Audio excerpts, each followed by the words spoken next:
actually bal ta'acher. We need to be very careful. The word, it means don't. Al ta'acher, don't delay. Bal ta'acher, don't delay. If you put a letter in front of it, some other preposition. In the Gemara it says beval, be base. Yes. And the reason for that is a bit of a grammatical point, is the word is bal ta'acher, don't delay.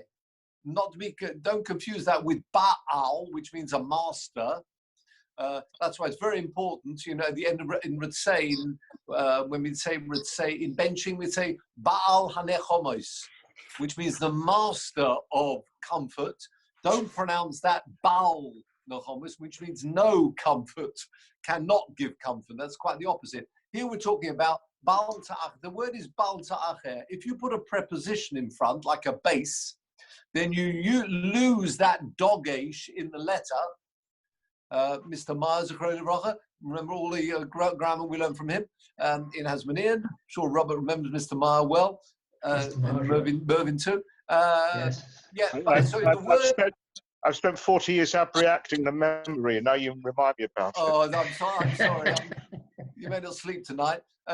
So the word is bal ta'acher. If you put a preposition in front, a b, regarding, then that dogesh gets removed. It's a grammatical point, like va'al. Yeah? So that's why the dogesh, so the real word is bal ta'acher. If you're talking about regarding bal ta'acher, grammatically the letter disappears. Okay? Let's say how the word beged. Beged means a garment. If you talk about with a beged, you'd say beveged. You'd lose that dot or dogesh in the base. Are you with me? Oh, you're on mute. In the Gemara, it uses base, lamed, isn't it? That's it. That's exactly the point. Right. If you put one base next to the other, you've got a preposition. That b'val ta'acher means regarding bal ta'acher. Right. Once you put that extra base in the front, it will lose the dogesh or the dot in the letter. Yeah, the second base, and it becomes b'val. Like beged is a clothes, b'veged. You don't say b'beged, b'veged, regarding a beged. So that's quite right. When you say you're looking at probably the art school, which was about b'val ta'acher, pointed, it will be pointed b'val because the dot gets lost from that second base. So I hope that answers the question. A bit of grammatical point. Meanwhile, we've got Malcolm with us. Good to see you, Malcolm. And we got Michael with us too. Hi. Good. Good. Hi. Good evening. Good evening to you. And Benji's here with us too. Can't see him yet. Charles. And let's make a start then, gentlemen. Right. I'm now not in mute, but by all means, as we know, rules are anybody can say anything they like, within reason, of course. But please just say, come off mute and then say whatever you'd like to say. We're picking this up at Daf Zayin on the base. Yeah, Daf Zayin on the base. And we're into some number crunching here. So let's see what we can do. If you remember, I'll just quickly recap. We started the Gemara where we were talking about, remember, Elul. When is the Rosh Hashanah for Ma'aseh Behema? We were discussing Ma'aseh Behema, which is the 10th. You remember of the newborn animals, every year, a 10th of them, and the year goes from Elul to Elul, according to our Mishnah. Yeah. However, there was another view in our Mishnah, which was Reb Shimon as well, who said, Rab Loza and Rab Shimon said it's the first of Tishri. So let's just quickly go through the Rosh Hashanahs that we've got. We've got the first of Nisan, that's for kings. We had the 15th of Nisan, which starts Baal Ta'acher, Baal, actually no, that really is Baal Ta'acher. But yeah, if you're talking about don't delay, Baal means low, don't do it, don't delay, that starts on the 15th. Remember, it's the Yom Tov which comes in on the 15th. You've got to have in sequence according to our Mishnah. Remember, it's Pesach, Shavuos, and Sukkot. For example, if a person makes a neder after Pesach, you wait until the next year before you get to Pesach, Shavuos, and Sukkot. That's the view of our Mishnah. So we got the 1st of Nisan, we got the 15th of Nisan, right? Then we had the 1st of Elul, according to our Mishnah. So the first of Elul is a Rosh Hashanah for Ma'aseh Behemah, the taking a tenth of the newborn animals. Then we have the first of Tishri. Remember the first of Tishri? The first of Tishri was lots of things, for example, Shemitah. We haven't actually dealt with that in the Gemara yet. Then we end up with Tu B'Shvat, or the first of Shvat. So we went into quite a listing here. The first of Nisan, the 15th of Nisan, the first of Elul, the first of Tishri, and then the first of Shvat or the 15th of Shvat. So we end up with 5, yeah? We've got 5 beginnings of years, yeah? You remember? Says the Gemara, as we know, the Mishnah starts off ending 4 Rosh Hashanahs. So we gave various reasons. One view, Omar Rav Yosef, just over halfway down the page, Rav Yosef.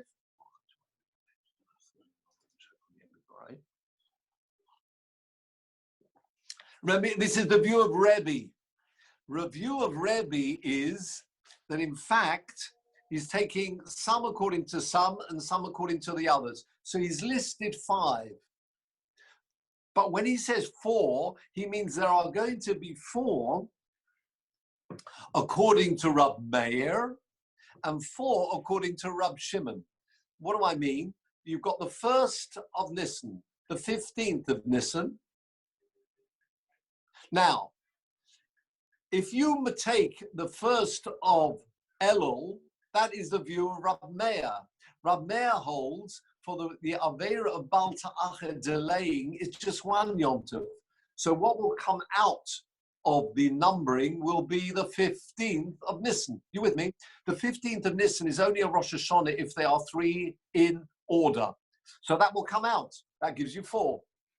If, however, you have the view of the 1st and the 15th, that is Rab Shimon, you will not have the 1st of Elul. So take the 1st of Elul out, and you'll therefore have the 1st of Tishri and Tu B'Shvat, or the 1st of Shvat. Okay? So there's either 4 or 4. You with me? So that was the view of Rava. Then we have the view of Rav Nachman by Yitzchok. 2 lines further down, the beginning of the line is Nachman. Rav Nachman by Yitzchok, who actually was a Talmud of Rava. Nothing wrong, disagreeing. With respect, we always say. Rav Nachman says no. There are 4 months in which there are Yomim, in which there are Rosh Hashanahs. Yeah? There's the 3rd Nisan. In fact, it's got 2. You've got Elul, you've got Tishri, and you've got Shvat. Don't count 2 in Nisan because that's 1 month, the month of Nisan. So in other words, there are 4 months in which there are Rosh Hashanahs. Okay, that was the view we had then.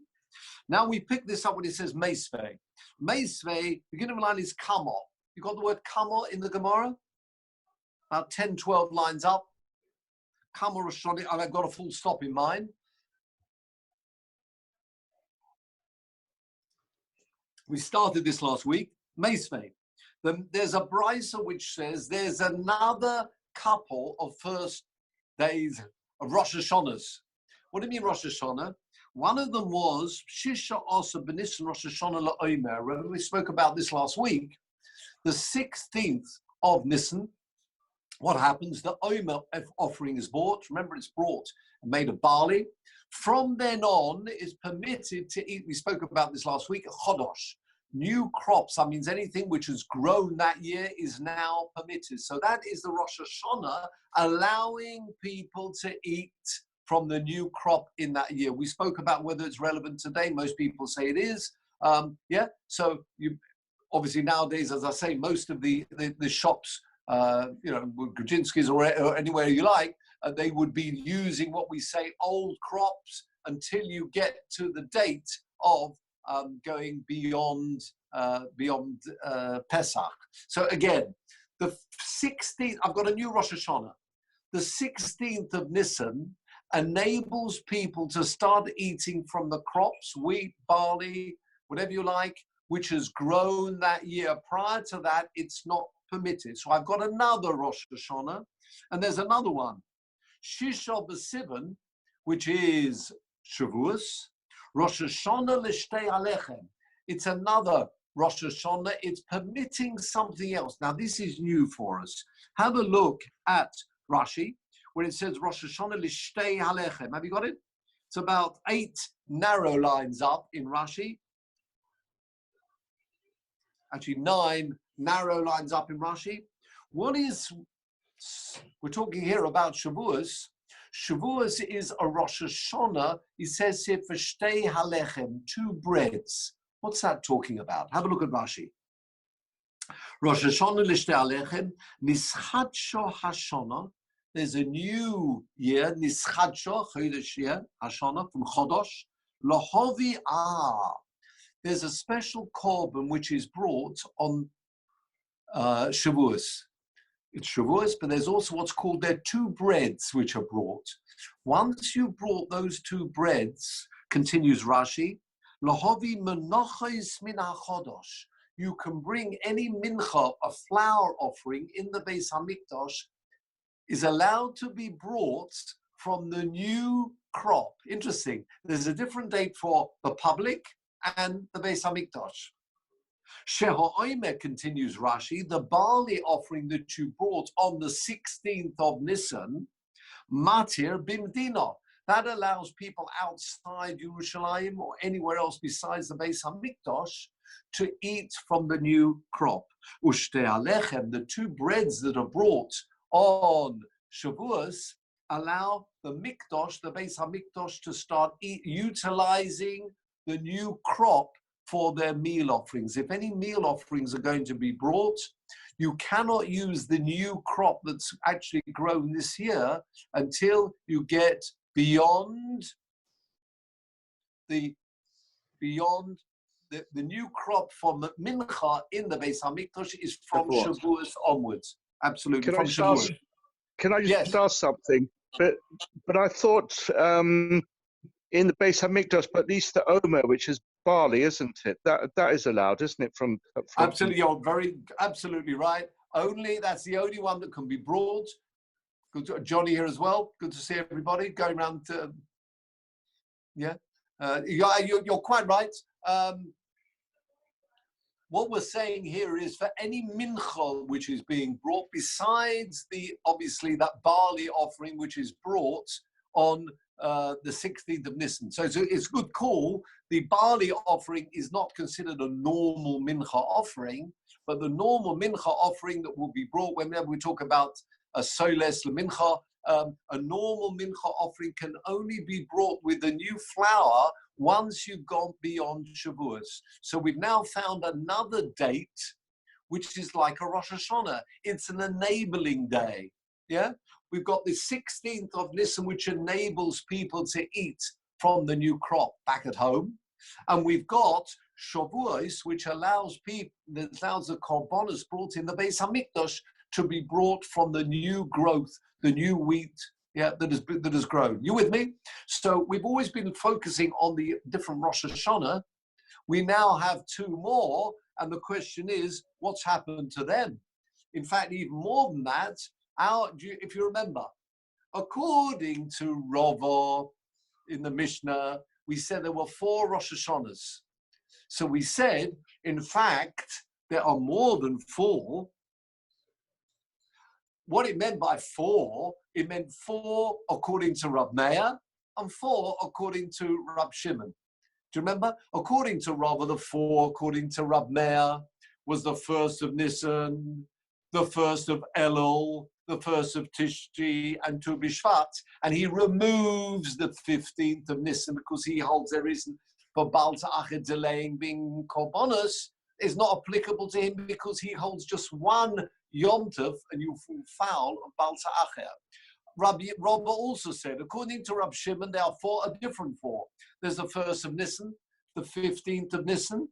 There's not the 1st of Elul because he holds the 1st of Tishri is for Maaseh Bahema, and then he holds Tu B'Shvat.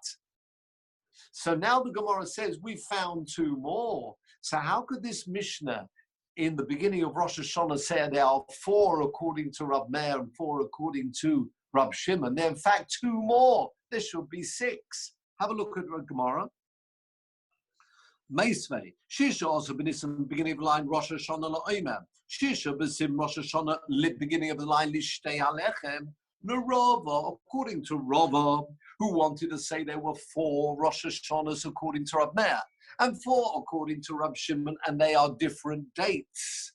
Listnei Shisha. The Mishnah should have, our first Mishnah in the Masechta should have said there, Shisha Rosh Hashanim Haim. Have a look at Rashi. L'Rava da Omar. He said, Arbo L'Divrei Hakol. Have you got it? L'Divrei, beginning of the line of Rashi. There are 4 according to everybody. What does that mean? You've got 4 according to Rab Meir, 4 Rosh Hashanahs according to Rab Shimon. We've now found 2 more to your list. The 16th of Nisan, which allows the Chodosh, the new crops, to be eaten outside the Mikdash, wherever you like at home. And then we've got another date. Shavuos is a date to add in. Why do you add in the Shavuos? Because that enables korbanos to be brought, the meal offerings to be brought from the new crop. Why have you got only 4? That's according to Rava. Continue the Gemara. What about a beginning of line Nishtei, Kot Lishtei Alechem, L'Rava Lisnei Shish, according to Rava, there are therefore 6 Rosh Hashanahs. And according to Rab Nachman by Yitzchak, now, do you remember how Rab Nachman by Yitzchak got out of the problem of 5 Rosh Hashanahs? He said there are only 4 because there are 4 months in which there is a Rosh Hashanah. You with me? So the 1st of Nisan and the 15th of Nisan only count as 1. So in which case I've got the month of Nisan, the month of Elul for Maaseh Behemah, I've got the month of Tishri with Rosh Hashanahs, and I've got Shabbat. But according to Rav Nachman, we found 1 extra one. It's true, we've got the 16th of Nisan, which the barley offering, which allows you to eat from the new crop, but that's in the month of Nisan. We've already counted Nisan with me. We've already got Nisan in our calculation. So that's not an additional one, but we have got a new one with the Shavuos one, because that's the month of Sivan. We have never mentioned the month of Sivan being a Rosh Hashanah. So according to Rav Nachman by Yitzchak, who explained our Mishnah to mean there are 4 months in the year when there are there's a Rosh Hashanah, 1 or more, you now need to add another month, the month of Sivan, in which case the Mishnah at the beginning should have said there are 5 months in the year with a Rosh Hashanah. Back to our Gemara again. The Rav Nachman said, Lisni, have you got the word Lisni? Lisni Chamisha. The Mishnah should say 5. Have a look at Rashi. 5 narrow lines up. No Rav Nachman, according to Rav Nachman, the hour Tana in the Mishnah, when he said there are 4 Rosh Hashanahs, he means there are 4 months in the year which have 1 or more Rosh Hashanahs. Yeah? Rosh Hashanah, if you like. Yeah? According to that, have a look, continue Rashi, Nisnei, there should be 5 months in the year with a Rosh Hashanah. Why 5? We've never reckoned Sivan. And according to what we've just seen in this brisa, Shavuos enables the new korbanos, new crop, to be used for any meal offering in the Beis Hamikdash, right? It's therefore in that way considered a Rosh Hashanah. If it's a Rosh Hashanah, we therefore have 5 months in the year which have a Rosh Hashanah in them. Nisan, got 2 there. In fact, 3 there now. We've got the 1st of Nisan, the 15th of Nisan for Baal, delaying korbanos. We've got the 16th of Nisan, that all counts as 1. Then we have Elul, that's for Maaseh Behemah, 10th of the animals that are born. Then we have Tishri, and then we have Shabbat. But there's another one, Sivan. The month of Sivan should be added. So whichever happens, we've got a problem with the Mishnah stating there are only 4 Abor Rosh Hashanim Haim. There should be 5 according to Rav Nachman Yitzchak. Is that okay? Continue the Gemara and answers the Gemara the following. Omar Rav Papa, the great Rav Papa, Ki Choshiv Midi Dachayel Me Urta. We only mention things in the Mishnah that starts when the day comes in the evening. Right? Once you've got to an evening, then the new Rosh Hashanah comes in. Typically, let's say the 1st of Tishrei. Once it's at night, it is now a Shemitah year. It's now a Rosh Hashanah, as we know, Yom Tov. Midi de lo chayil mi orta, things that don't happen at night, lo kohoshiv, are not mentioned. And these two items that we mentioned, the one item was, remember the crop of barley that's brought, that's the omer. When is the barley brought? Not at night. That's bought during the day. What about the shtei halechem, these two breads that are bought, after which you're allowed to bring from the new crops for your meal offerings? That's brought during the day. As it's brought during the day, it is not mentioned. Have a look at Rashi. May urta, from the evening, 3 lines up. May urta, from the evening. Mishe kiddush hayom, that's what it means in the evening. Once it's become sanctified, the days become sanctified. In other words, we would say once you get to Mariv, that's the items we're mentioning in the Mishnah. Mida de lo chayim me orta, 2 lines up in Rashi, 2 narrow lines up. Kagoin, for example, the 16th of Nisan. When does the ruling of the Rosh Hashanah enabling you to start eating from the new crop? After you've brought the offering, which is the Omer offering. With me? The Omer offering, when is that brought? Is that brought at night? No, it's brought during the day.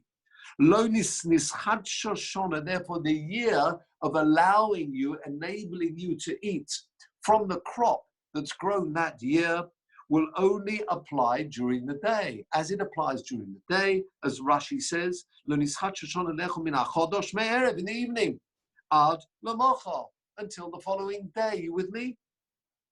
Norman, yes. Norman, is there an irony in this, in that today Chadash is prohibited until the end of the 16th of Nisan? So it's only when Mariv of the 17th of Nisan begins that that Chadash is permitted, becomes Yashan at that point.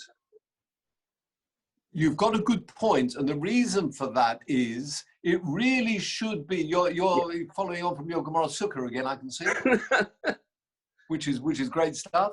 Let's just find you here. Hold on a minute. Yeah, wasn't there Gezerah that it has to be to the end of the day because there's no right? You're quite right. Korban. Strictly speaking, though, it does start. Yes. I can't see you, but that's fine. Yeah. Oh, sorry. That's fine. That's fine. I can talk to you like that, that's fine. Sorry. Strictly speaking, it starts from when the korban is brought. Yeah. Right? Yes. During the day. Yeah. If there is no korban brought, when really could you eat it? Be'etzem hayom hazeh, do you remember? The beginning of that day. But the concern was, without going into that Gemara there, if you start eating you'll say, when the Beis HaMikdash is rebuilt, you'll say, I remember eating from the beginning of the day, so they put it off for another day. Right. But strictly speaking, it is during the day. It's either during the day after the korban's brought, which is the normal time. If there is no korban brought, then it really should be, again, at the beginning of the day, not at night. Yes. That's be'etzem hayom hazeh. Yeah. So therefore, whichever, it's true, due to a gezerah, it's been pushed off to the next day, which means at night. That's true. Yes. So a very good call. But in fact, the ruling is it does start during the day. Yep. Yeah? Okay? Yep. Thank you. Yeah. Okay. And the same, I'm now picking up the last the first wide line of the Rashi.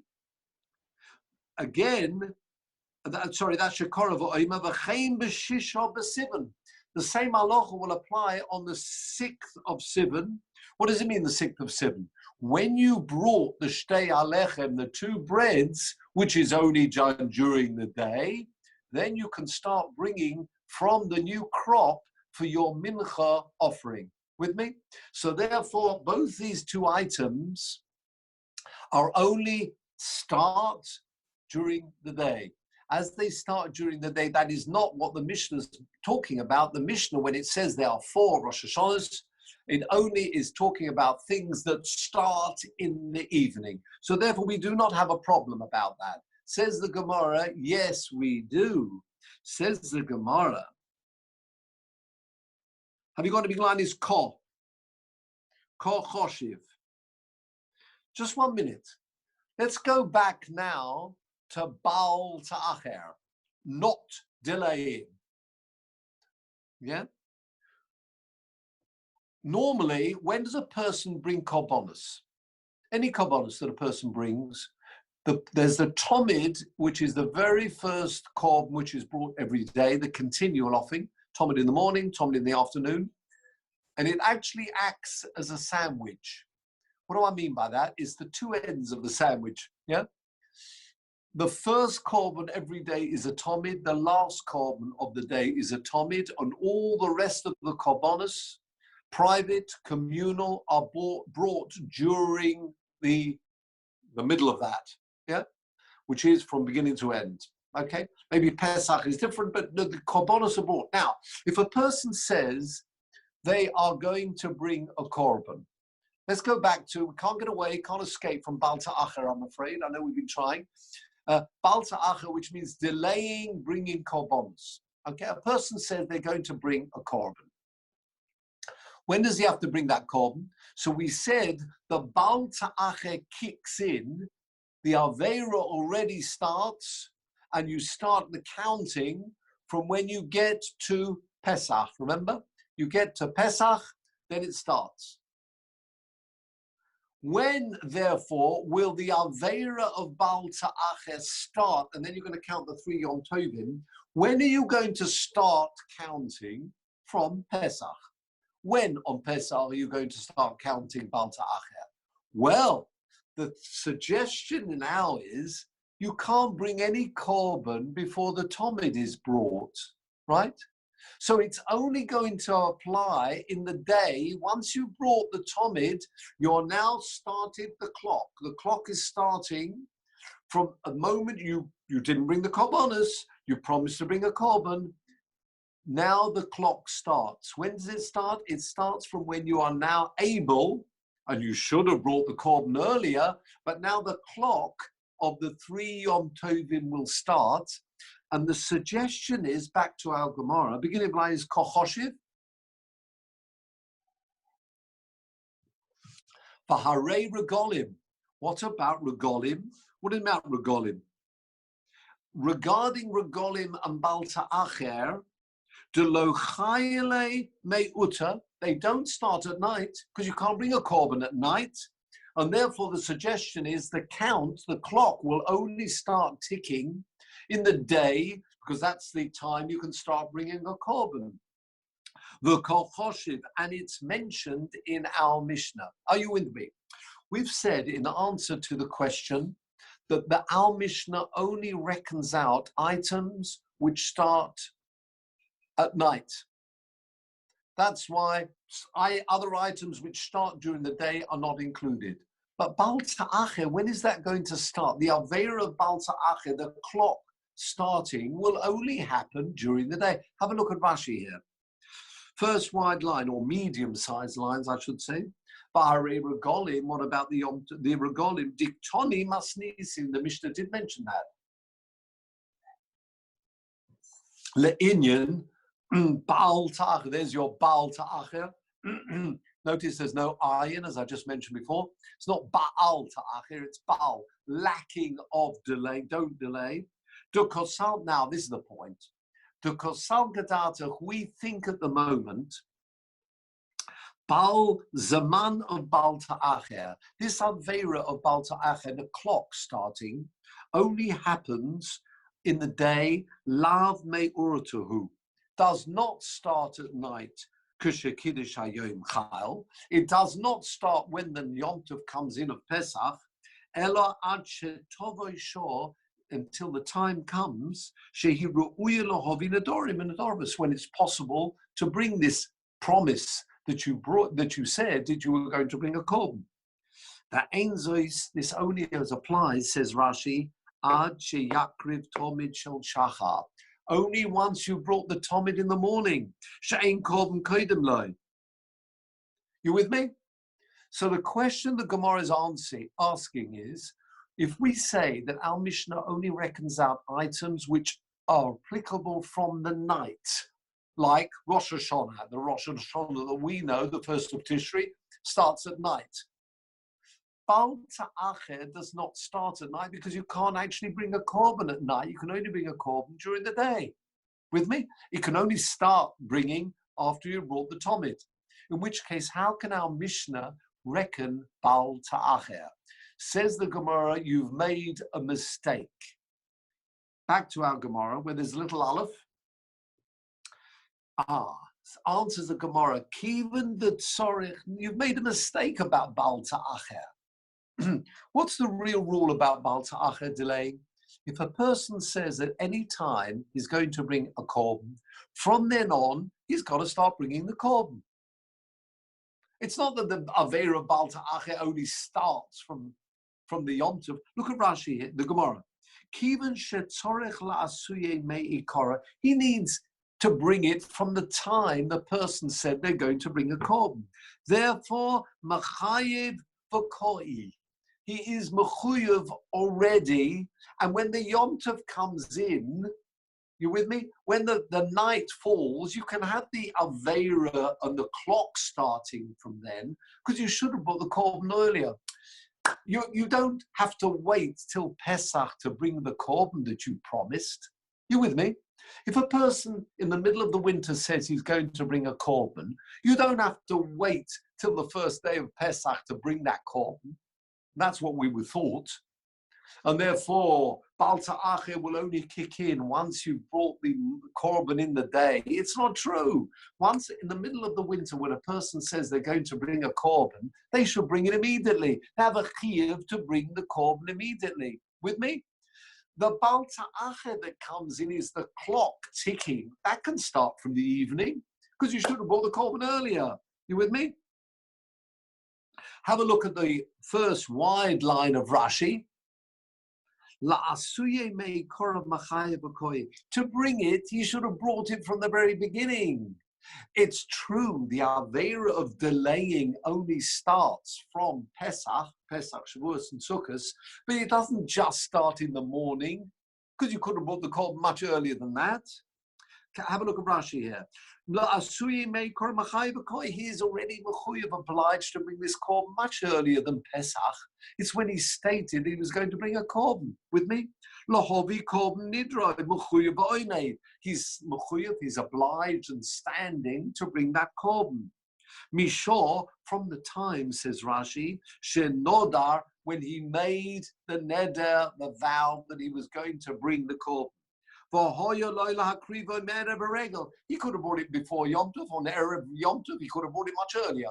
If he should have come a day earlier and brought it before, and brought it, okay, if a person says, I'm not always coming to Yerushalayim, fine, because you know you've got a korban to bring. You can come anytime you like. You can come immediately in the middle of the winter. It's a bit of a trek, but you can come if you like.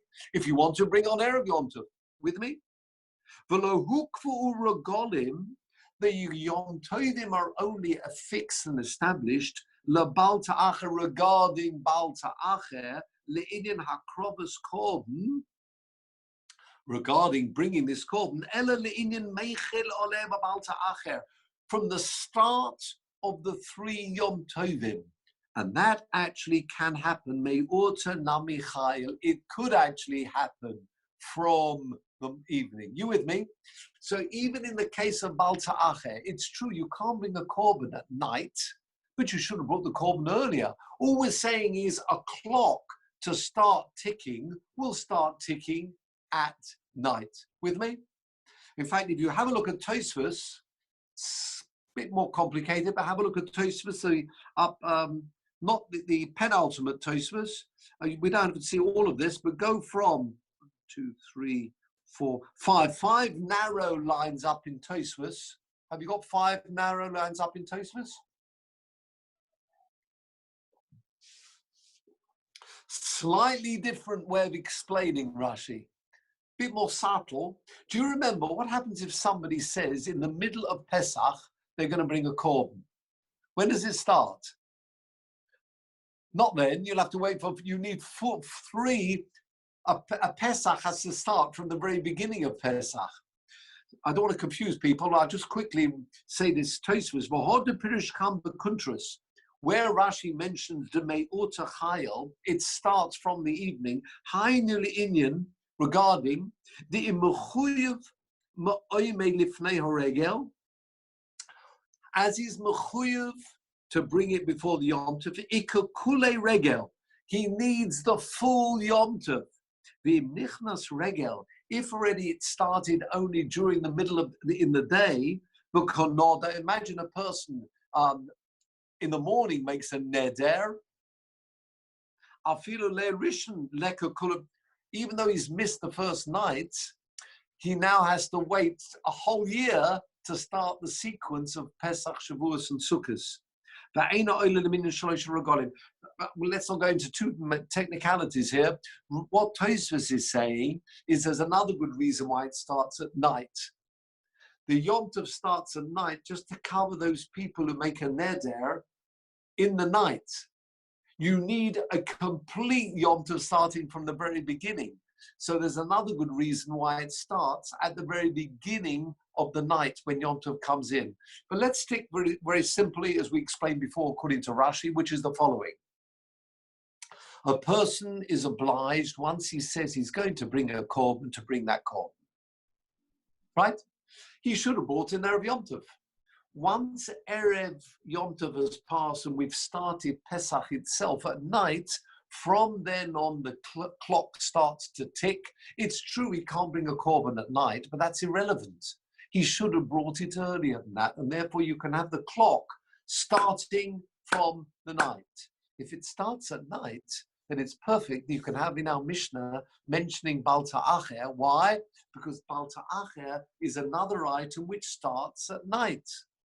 Okay, where that's very different to the barley korban, which is the omer, because that is only brought during the day. And there's no way you could eat from the new crops prior to that korban being brought. And therefore at night, it's not applicable. Similarly, with the korban, when you want to bring a mincha offering, do you remember? Shavuos is the Yom Tov, and you bring the two breads. Those two breads are brought during the night. So the bottom line is this, gentlemen. Our Mishnah, which only brings items which are applicable at night, can have Bal Ta'acher because the clock can start at night. Items which do not start at night are not to be mentioned. Says the Gemara, I've got another problem. Says the Gemara, Vahare Yovlos. Have you got it? Beginning of lines, Machayev. Yovel. People remember about Yovel. What is the main event about Yovel? You remember you blow the shofar? And what happens? All avodim are free. Land goes back to its original owner. And the Pasuk says, B'yom HaKippurim ta'viru shofar b'chol artzachem. You blow the shofar. And it's very interesting. It says, because the Pasuk actually says, you blow the shofar on the 10th of the month. Fine. Then it says, B'yom HaKippurim. Well, I think we know when the 10th of the month is Yom Kippur. That's mentioned several other places in the Torah. So the Gemara actually learns in Lamed Daled, right at the end of the Gemara, the penultimate daf of the Gemara learns, because it says B'yom HaKippurim, on that day, during the day, you're going to blow the shofar, and then everybody's free, land goes back, but it's blown during the day. Says the Gemara, just 1 minute. I thought we said everything that applies in our Mishnah is only things that happen at night.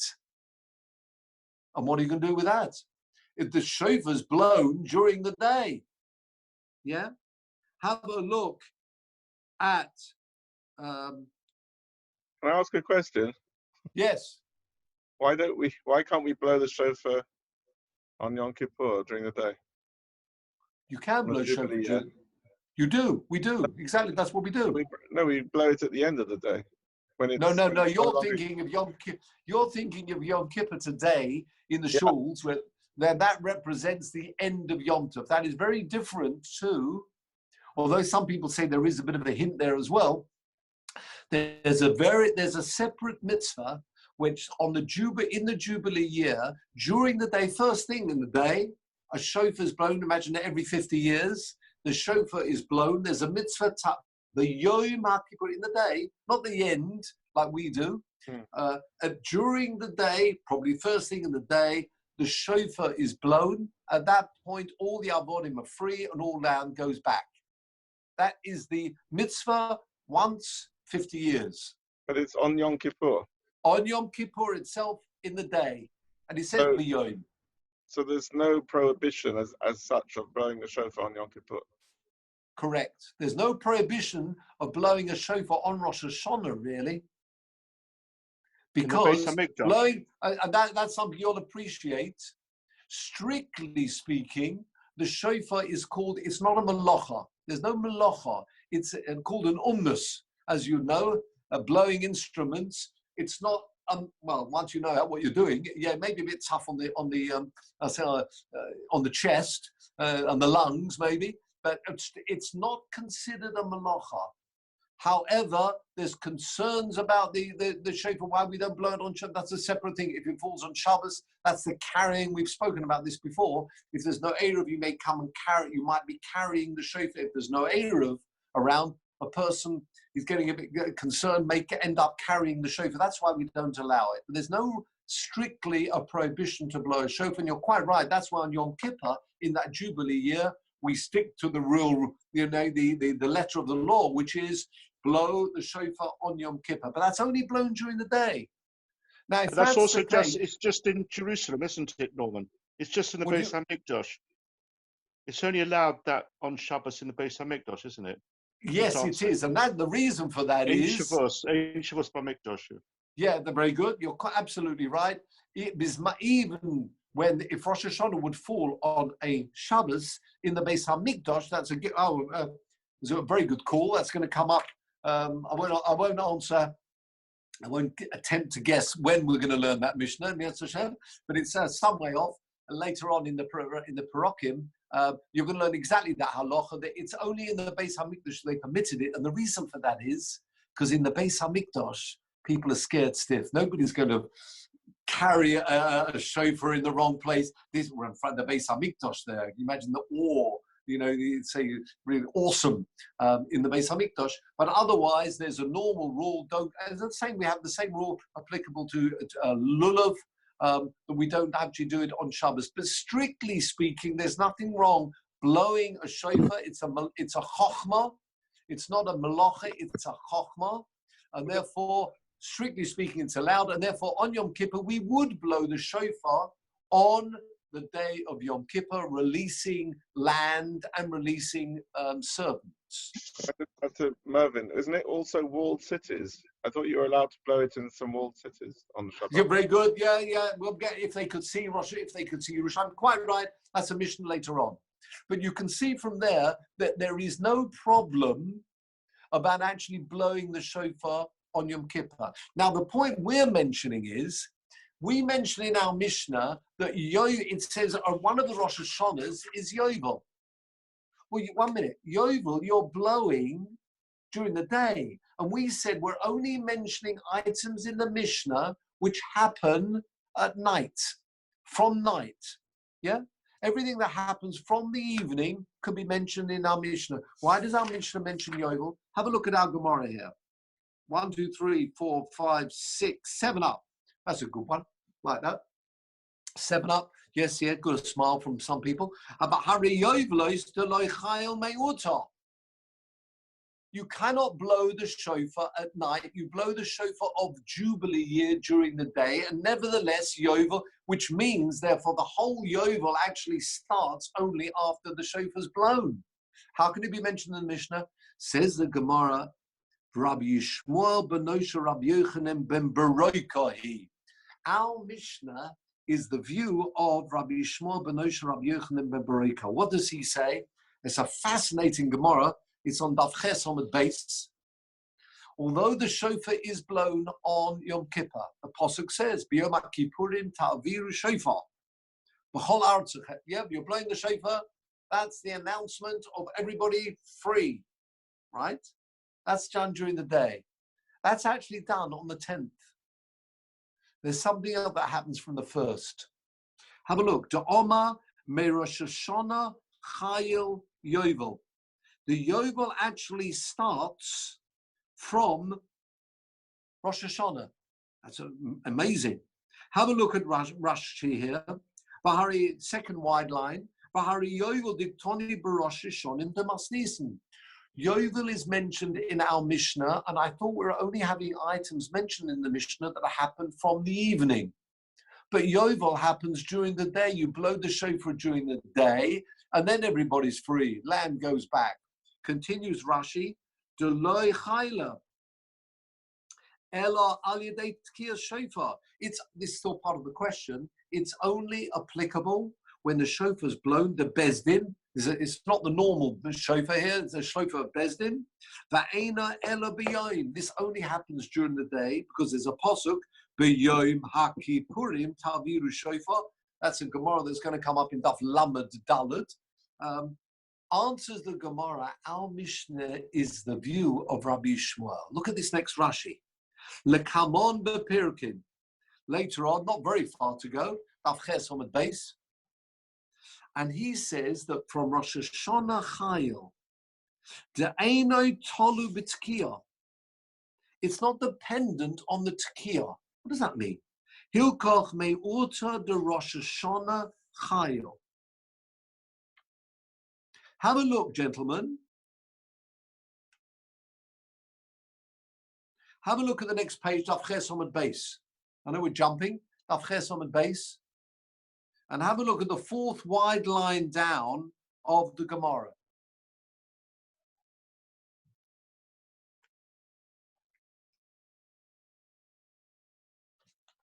Got it? Omer HaMishmuel B'noi Shel Rabbi Yochanan ben Beroka. Ches Amud Beis, 4th wide line down. You got it? Actually, yeah, people should have it. Merosh Hashanah ad Yom HaKippurim lo hayu avodim niftorim levoteim. They were free. It starts from Rosh Hashanah, but they didn't go home yet. V'lo mishtabdim ladoneim. They're free and not working. Wow. And what are they doing? This is party time. Amazing. Ela oichlim v'shoisim v'smeichim. Eat and drink and be merry. Heard that before. Yeah. Va'atrosem baroshem. They're like with crowns on their heads. Kiven shegia Yom Kippurim. When Yom Kippur comes, toku bezdin b'shofar. Then the shofar was blown. Nifturu avodim levoteim. That's when they went home. V'sodos chozrin lebalem. So strictly speaking, it does actually start from the night of the 1st of Tishri. And that's the view in our Mishnah. So it's true, you are only blowing the shofar in the day. But the Rosh Hashanah actually starts from the 1st of Tishri when it gets night, when we have nightfall, sunset. That is when the Yovel actually commences. The Avodim are now free. They're really living it up. They are free. Actually, it's all meant to be on the house, as it were, because it's the owners, the previous owners, have to look after them, and they throw a big party. After all, hopefully they've done it. They've done their job. Could be 50 years worth of labour. So I think it's only fair for the balabatim, the owners, to throw a bit of a party. No doubt a toast or two with plenty of speeches. But they're free and they're enjoying themselves. But they don't go home until the shofar's blown. That's the point. And therefore, our Mishnah can quite happily mention that Rosh Hashanah for Yovel is also on the 1st of Tishri, because that's really where they are free, no more work, in fact, the owners could not give them any work to do because they are free. It only goes to Rosh Hashanah, and therefore, as indeed there's no, it's not during the day, therefore it's reckoned in the Mishnah. Says the Gemara. Can I just ask? Well, I mean, nowadays tissue's become so serious, hasn't it? It was a different atmosphere then, according to this. I mean, now you can't imagine parties, and I mean, God forbid you smile in some cases in tissue. You know, it's sort of. No. Two things. Number one, it's only once every 50 years. All right. And it does say the Lashon there, they're eating, drinking, smeichim. It doesn't mean that they're going around, looting. We're not talking about Brixton here. I shouldn't say that. No. It's smeichim. They're eating. They're having a good time. But they're not. This is Atrasehim Brosheim. They got their crowns on their heads. They're having there's a party. There's a party. No, crowns on their heads doesn't mean a party. It's party time in as much as they're made to feel. It's very important. Until now, they've been avodim, and all these years they've got to become a mensch.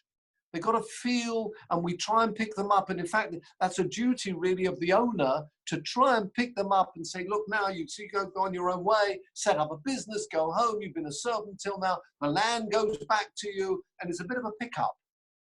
And the other point about smiling, do you remember the famous story? I think it was Rasul Salanta. I think it was Rasul Salanta met somebody in Elul. He looked, as you say, pretty sad. And he went up to the person, he said, looking very sad, I'm very serious indeed. He said, well, I'm doing teshuvah.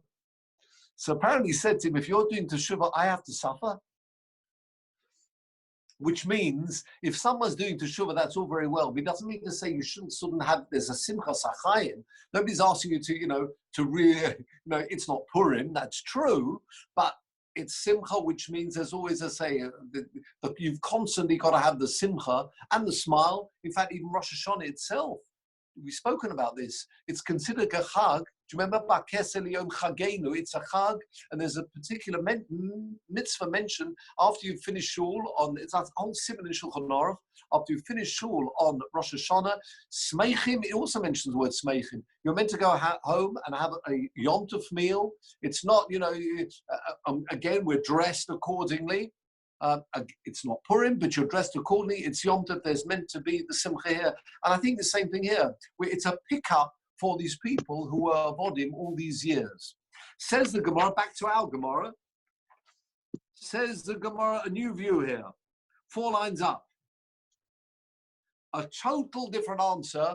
Remember the answer, the question we started off at the beginning. Whoop, I've lost somebody, or have I?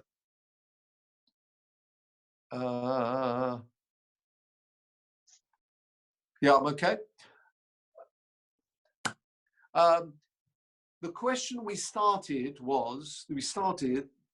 with, there shouldn't be 4 Yom Tovim in the Mishnah. There should be, remember, 6 or 5, because we had 2 more.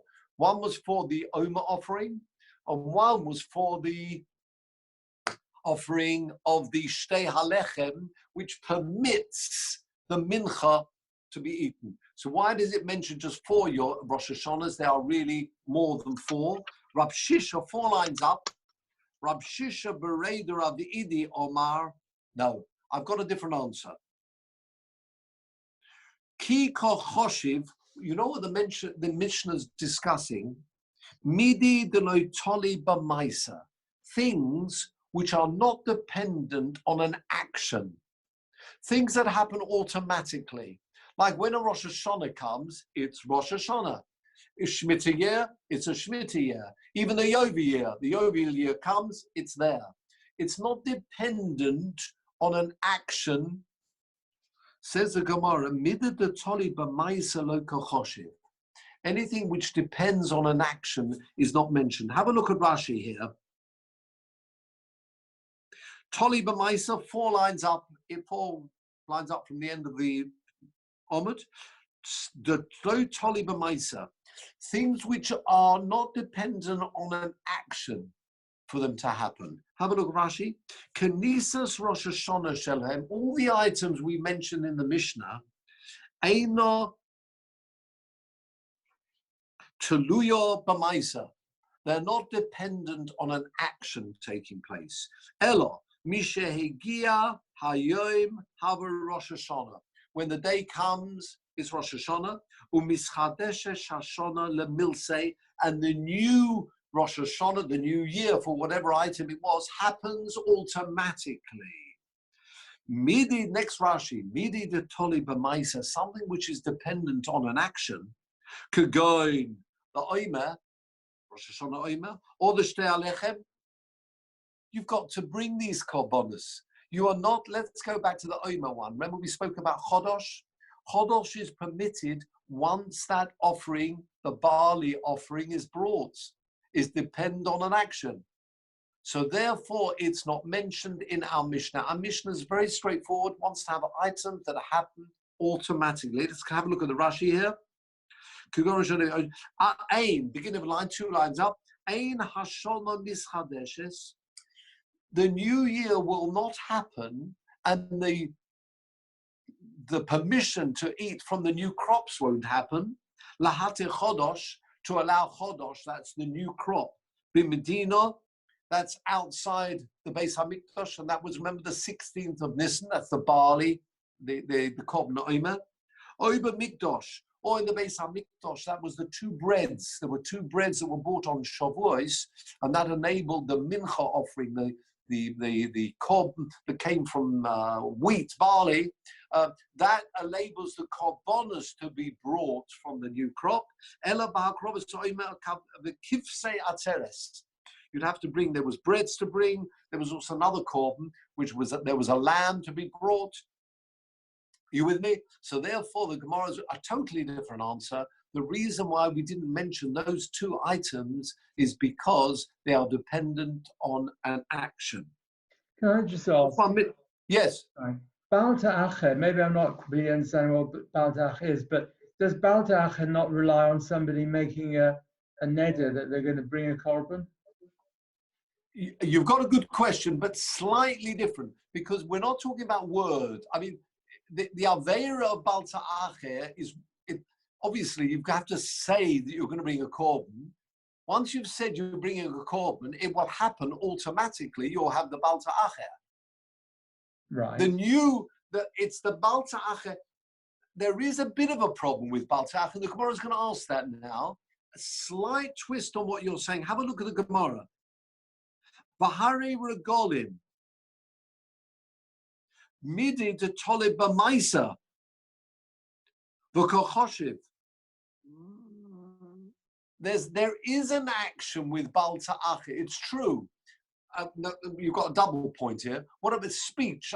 First of all, whether you classify speech as an action, but even without that, the Aveira of Baal Ta'acher kicks in from Pesach, right? So as you'd think there's no action needed. It happens automatically. You get to Pesach, the Aveira Baal Ta'acher. The Gemara says, no, a bit like you. Look at Rashi. V'harei regolim and Baal Ta'acher. Kosal kadatach she'ein Baal Ta'acher chal ad shetovoi shor horu'uya l'havos kob nidroi. Like we thought before. Don't forget, there's a different view. So we can ask questions we've had before because there's a different view coming in here. We're asking, according to him, doesn't it depend on an action of bringing a Talmud in the morning? Nimsoshu toli b'tomid shel shacha. You with me? It's true. Once the person has said they are going to bring a korban, automatically, when the Yom Tov comes, he doesn't have to do an action for the Aveira to happen. It immediately happens. But it is dependent on an action. He can only bring that korban after the Talmud has been brought. Or so we think. Yeah, it's true. You can only bring a korban after a Talmud is brought. So therefore, the Aveira of Baal Ta'acher will only start after an action of a Talmud has been brought. That's the question. You with me? The person has spoken. The Aveira of Baal Ta'acher kicks in on Pesach, but it only kicks in when an action has taken place, because you can't bring the korban before the Talmud is brought in the morning. Says the Gemara, you've made a mistake. Has a look. Continue the Gemara. Bal ta'acher memela chayel. Bal ta'acher happens automatically. As we answered before, do you remember what the answer was? The answer was, we mentioned this point before, when we were speaking about whether it happens in the day or the night. Have a look at Rashi. Mishekidish hayom. What I mean is this. A person promises to bring a korban. When does the Aveira of Bal Ta'achi, he's meant to bring the korban immediately. In fact, come up, if you're coming here of Yom Tov, bring it over Yom Tov. Once you get to the night of Rosh Hashanah, no, actually it won't be Rosh Hashanah, in that case it will be Pesach. The night of Pesach, you don't have to do anything. That's when the Aveira starts coming in. You should have brought your korban earlier. You with me? I hope it's not too confusing here. You should bring the korban once you've said you're going to bring a korban, bring it. The Aveira of delaying starts without any action happening at all, even before that Talmud is brought in the morning of the 15th of Nisan. When the night falls, at nightfall, the clock starts, you're a delayer. Yeah, you've delayed. With me? You don't need an action for that to happen. It's true, you can only bring a korban after a Talmud is brought in the morning, but for Bal Ta'achi, we're talking about he made a neder sometime. He now starts the clock, or forces the clock to tick, and that starts to tick at night, irrespective of any action happening from now on. So we're not worried so much about even if you classify speech as an action. Once you've said you're bringing a korban, the Aveira of Bal Ta'ache will happen without an action, and at night, because it happens at nightfall of that 15th of Nisan. Are you with me? So we're not worried about the action of making a neder, and you could discuss that, and your view may be that it's an action when you said I was going to bring a neder. That may be, but we're not worried about the action of saying I'm going to bring a neder. We're worried about the Aveira of Bal Ta'acher once you've said you're bringing a korban. And that happens at night, and it also happens irrespective of any action. There's no further action that's necessary. Okay? Then the Gemara can still ask, and we pick it up at the top of the page, we'll stop in a second. Bahari Yovel. What about Yovel? Don't forget, we're asking, it's a different view, so ignore, we've asked this question already, because we're now focusing on this view of Reb Shisha Berei Ravidi. Remember, his answer was, it all depends on actions. So we say, what about Yovel? Well, what's the question about Yovel? Have a look at Rashi. Shu Tolu B'Tzkiya. Last time we asked, it happens during the day. This time we're asking, when does Yovel kick in? When you've blown the shofar. Now, blowing the shofar is an action. You've got to blow the shofar, and it's mentioned in the Mishnah. Answer the Gemara, no. Yovel starts without an action. Rabbi Yishmael ben Moshe Rabbi Yochanan ben Barokehi. Yeah? You with me? According to Rabbi Yochanan ben Baroka or Rabbi Shmuel, the son, when does Yovel start? Yovel starts on Rosh Hashanah already. I know there's a shofar to be blown, and I know the blowing of a shofar is an action, but that's not when Yovel, strictly speaking, starts. They start the partying starts from Rosh Hashanah at night, which means it can start at night. It can also start without any action taking place. So we are now very happy with our answers that we've given. You with me? We only mentioned in our Mishnah, we had now the view of Reb Shisha Berei Ravidi, items which are not dependent, Averis or any Rosh Hashanah that are mentioned in the Mishnah, not dependent on actions. Previously, we mentioned things, only things that start at night are mentioned in the Mishnah. Okay? Can I just ask, Norman, why does it what's difference it make? You want to know what numbers there are in the Mishnah, it's 4 or 5 or 6. and you have some criterias whether it starts at night or it's Tony B'Mais or not. Why is that crucial? I mean, I don't understand. If you want to know when Maisa Behema is or Maisa this, then you just need to have a date, don't you? Why should it make any difference if it's Tony Absolutely. B'Mais or not? You're quite right. But if then we found the Mishnah where it says there are 4 Rosh Hashanahs, if that's wrong, we've got a major problem here. If you have a Mishnah which is wrong, you have to end up in saying there's something wrong with the Mishnah. If there's some Mishnah wrong, I don't know how we pass it. If Rabbi Yehuda Hanossi, who's formulating, and these Mishnayos, has told us there are 4 Rosh Hashanahs, and you've got a whole listing here with these views, if there's a problem, that's so important for us. You know, it's like a law. If you've got a law where you found a flaw in the actual Mishnah, you'd have to say there's something wrong with the Mishnah. You just ignore it. In which case, it's going to be very different for halacha purposes. How do we paskin with Baal Ta'acher? What is the rule? I mean, the rule of Baal Ta'acher, is it 3 Yom Tovim? Our Mishnah wants us to tell us that 3 Yom Tovim. So what do you think? Is this whole sugya then just the whole nafkamin of this sugya is just related to Baal Ta'acher then? No, it isn't. Well, anything else mentioned in the Mishnah? When is the Rosh Hashanah for Yovel? Is it Rosh Hashanah, the 1st of Tishri, or is it a different month? We need to be sure that this Mishnah is absolutely watertight and no flaw in it. Otherwise, we'll have to start searching. What is the halacha for Yovel? When does Yovel start? When does Shemitah start? What about kings? All these halachas we're mentioning here, vegetables he talks about. There's something wrong with this Mishnah. And once there's something wrong with the Mishnah, we have to start again. And certainly if you're trying to formulate from this Mishnah what the halacha is going to be, if you've got a faulty Mishnah, you'd have to start and search somewhere else. So it's crucial this Mishnah doesn't have a flaw in it. Yeah? We've got, just to get quick. To the... Yeah, go on. I just wanted to ask, I know it's slightly sort of delaying, but I just wondered, Rav Shisha, son of Rav Idi. Yes. Who are they? Who is he? Because it seems like he's come up with a sort of a mind-blowing type of explanation,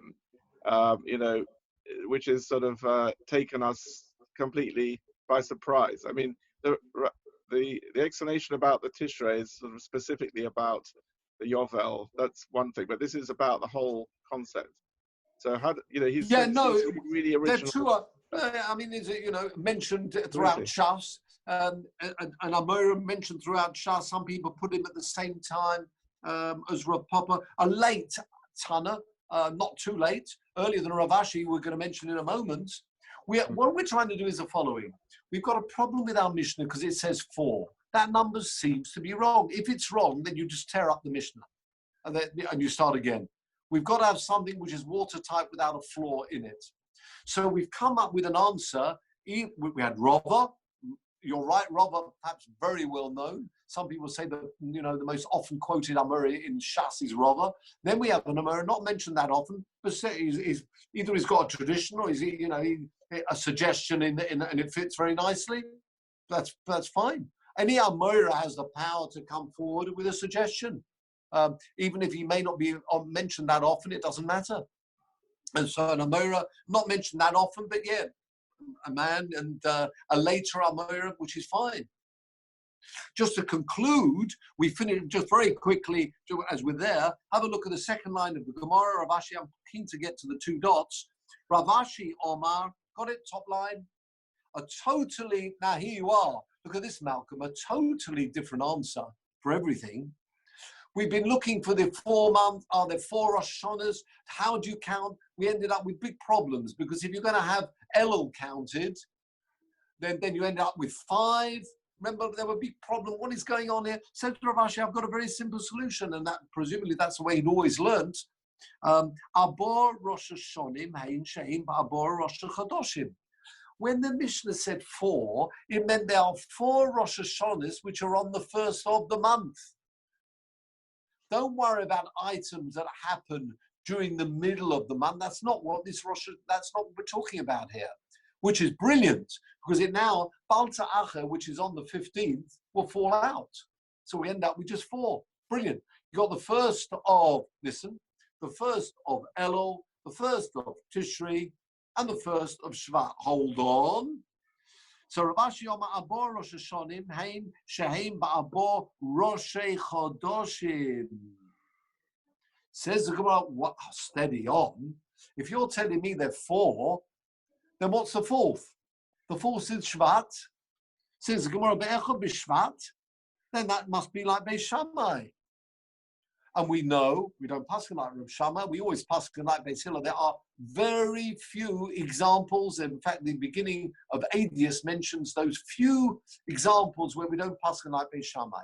Are you telling me when it starts off with the Mishnah saying there are 4 Rosh Hashanahs which are on Rosh Chodesh, we are enumerating Beis Shammai? Says the Gemara, we got it 4th line down.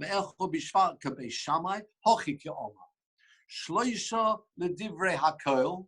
There are 3 according to everybody, and echad bishvat is a machlokes Beis Shammai Beis Hillel. It goes like this: there are 4. What really the Tanna is saying, there are 3, and there could be a 4th according to Beis Shammai or Beis Hillel. So a bit tricky, bit pushed here in the wording. The wording said there are 4 Rosh Hashanahs which happen on the 1st of the month. In fact, 3 of them everybody agrees with. 1st of Nisan, 1st of Elul, 1st of Tishri. I mentioned 4 because there are, according to Beis Shammai, I'm going to mention Beis Hillel as well, but in other words, don't get too hung up about the fact that I've said 4 because I'm going to mention Beis Hillel anyway. Have a look at this. Shloisha l'divrei hakoil. Have a look at the Rashi, Be'echad Bishvat, Sosam Lontana Bereisha Beis Shammai. The question was, how can we start off saying 4, and that's going to be Beis Shammai? Because Beis Hillel said it's 2 Bishvat. Have a look at the next Rashi, and we'll stop with this. 2nd narrow line down.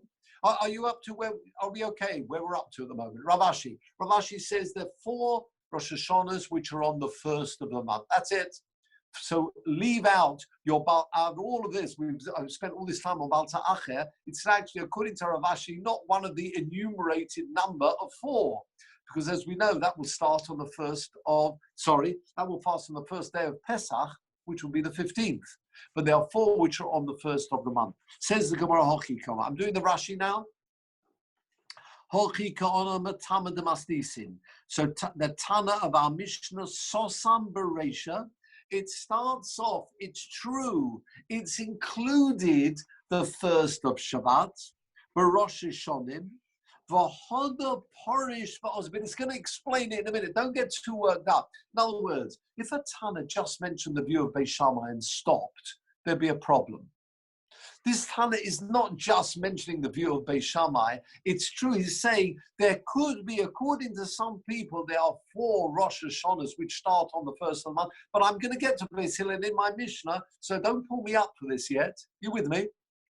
Again, V'hoda Porish, later on it will explain, V'ozil, going on to explain, B'sefer B'echo B'shvat Rosh Hashanah L'ilon.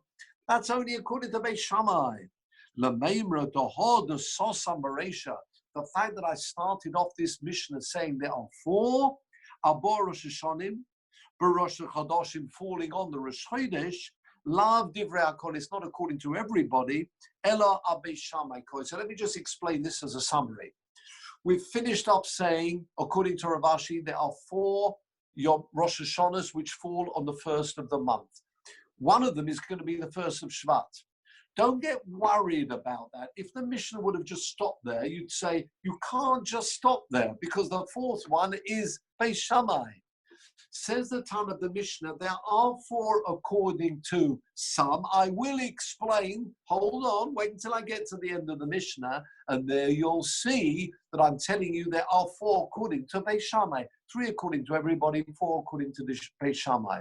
If I would not have mentioned Beis Hillel in this Mishnah, and I would have stopped and said there are 4 Rosh Hashanahim which are on the 1st of the month, and you then would have assumed that 4th one would have been like the view of Beis Shammai, you can't do that. You cannot ignore the view of Beis Hillel and just have the view of Beis Shammai. But if you are anyway explaining yourself, then there's nothing wrong with the Mishnah starting off saying there is a maximum of 4 not according to everybody, but there can be a maximum of 4 Rosh Hashanahs which fall on the first of the month. And let me finish, says the Mishnah, until I get to the end, and you'll then see that in fact is only according to Beis Shammai. We don't pass like Beis Shammai to Bishvat. So in fact, there are only going to be 3. But that's not a problem for the Mishnah. So with that, gentlemen, we're closed for today. We've now at least worked out how we get these 4. The 4 Rosh Hashanahs, and the final view of Rav Ashi, which I think perhaps is the simplest, which is there are 4 Rosh Hashanahs which fall on the first of the month. You'd expect the Rosh Hashanah to be on the first of the month, and therefore there are only 4, a maximum of 4. In fact, according to Beis Hillel, there are in fact only 3. So with that, gentlemen, we close for today. I think we've said hello to most people. Simon, you're well?